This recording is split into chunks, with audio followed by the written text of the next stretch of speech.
Salam untuk kita semuanya, berjumpa lagi dengan saya di channel Aritella Tutorial, tempat kita untuk berbagi informasi seputar informasi pendidikan dan informasi guru, serta informasi honorer dan informasi lain yang ada hubungannya dengan dunia pendidikan dan guru dan dunia honorer atau informasi yang relevan.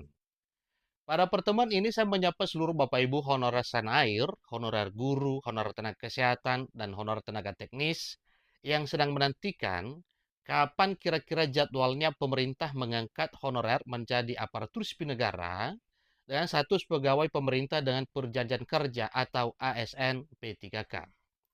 Nah, pada pertemuan kali ini Bapak Ibu ada satu informasi yang dimuat oleh media nasional ayobandung.com dengan judul Menpan RB akan angkat tenaga honorer tahun 2024 ini. Tapi harus memenuhi 5 kriteria ini. Yang perlu kita ketahui Bapak Ibu, apa saja 5 kriteria tersebut yang ditetapkan oleh Menteri Penanggulangan Aparatur Negara dan Reformasi Birokrasi, Menpan RB Abdullah Absra Anas.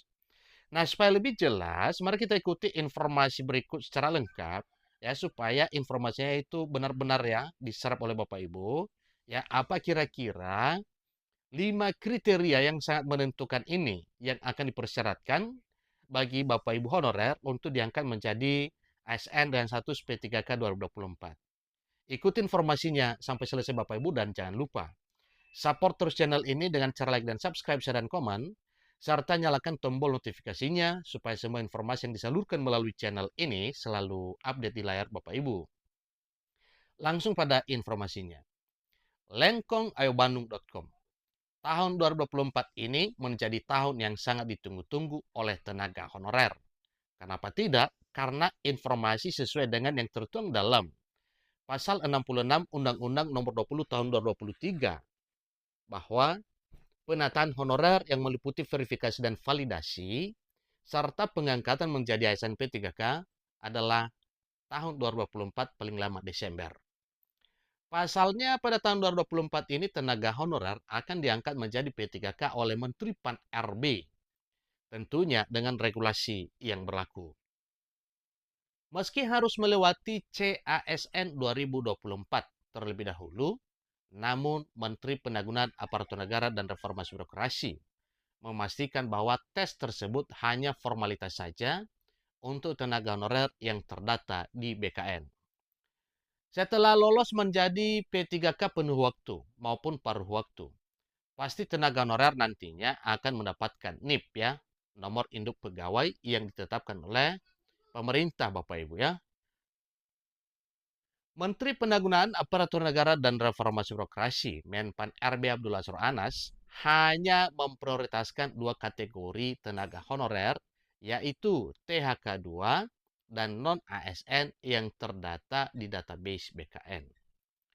Jadi jelas ini sudah disampaikan Bapak Ibu ya, bahwa yang menjadi prioritas ini adalah honorer kategori 2. Ini adalah suatu hal yang wajar karena para honorer kategori 2 ini sudah mengabdi belasan bahkan puluhan tahun di instansi pemerintah pusat maupun daerah.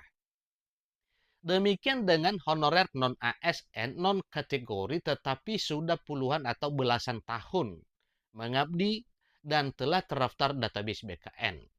Artinya baik honorer THK2 maupun non-ASN yang sudah lama mengabdi, sudah ada pengakuan resmi keberadaannya bahwa sungguh-sungguh honorer yang telah melaksanakan tugas publik untuk melaksanakan kegiatan pelayanan publik di instansi pemerintah, baik pemerintah pusat maupun daerah. Maka suatu hal yang wajar kalau dua kategori honorer ini diprioritaskan untuk diangkat menjadi ASNP 3K 2024 tahun ini. Tenaga honorer yang terdata di BKN saat ini berjumlah 1,7 juta orang. Kalau awalnya pada penataan 2022 ada 2,3 juta, setelah ya di checklist ya ternyata yang 2,3 juta itu termasuk para honorer non ASN yang sudah terdata tetapi sudah diangkat menjadi ASN. Ada yang lolos CPNS dan ada juga yang lolos P3K dari tahun 2019 sampai tahun 2023 Bapak Ibu ya. Sehingga data terakhir setelah fix ke semuanya itu Yang asli honorer terdata database BKN itu kurang lebih 1,7 juta Bapak ya, 1,7 juta lebih, hampir 1,8 juta.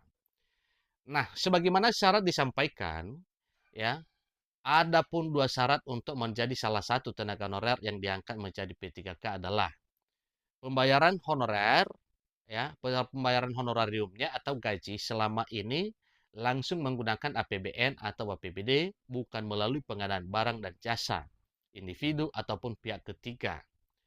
Syarat yang kedua, tenaga honorer diangkat paling rendah oleh pimpinan unit kerja. Berikutnya, sedangkan untuk 6 kriteria tenaga honorer yang bisa diangkat menjadi P3K adalah sesuai dengan surat nomor B-15-M.SM.0100-2022. Yang pertama, bersatu sebagai THK2 dan non-ASN yang terdata di BKN.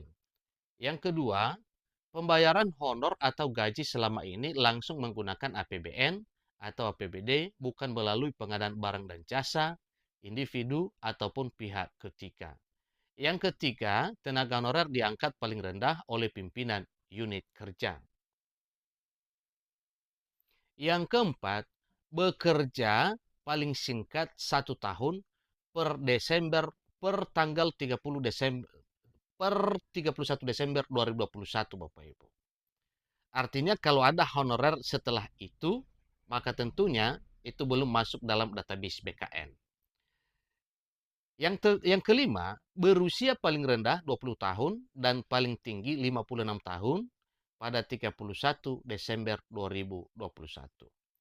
Nah, misalnya pada pendataan 2021 Bapak Ibu per 31 Desember itu ada honorer yang usianya sudah 50 tahun misalnya. Berarti di tahun 2024 ini usianya itu sudah 53 ke 54 tahun ya. Jadi kalau honor teknis itu hampir pensiun. Tetapi kemungkinan masih ada kesempatan untuk diangkat menjadi ASN P3K walau tinggal hitungan 1-2 tahun lagi masa kerjanya nantinya.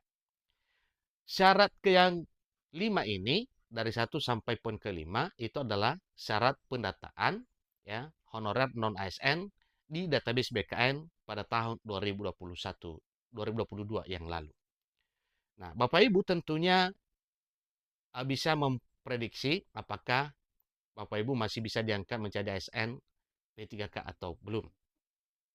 Tentunya kalau ada yang didata pada tahun 2022 usianya sudah 54 tahun atau 56 tahun berarti itu sudah pensiun Bapak Ibu ya. Kalau honor tenaga teknis pensiun 58 berarti ini hampir pensiun. Berarti tidak ada kemungkinan lagi untuk bisa diangkat menjadi ASN P3K.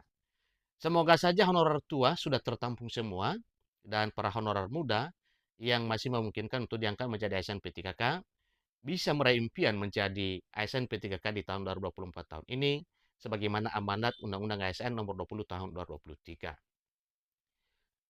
Tujuan dari kriteria ini adalah agar tenaga honorer mengetahui syarat yang harus dipenuhi sehingga bisa mempersiapkan seleksi CSN 2024 nantinya. Demikian informasinya, sampai ketemu informasi berikutnya. Terima kasih.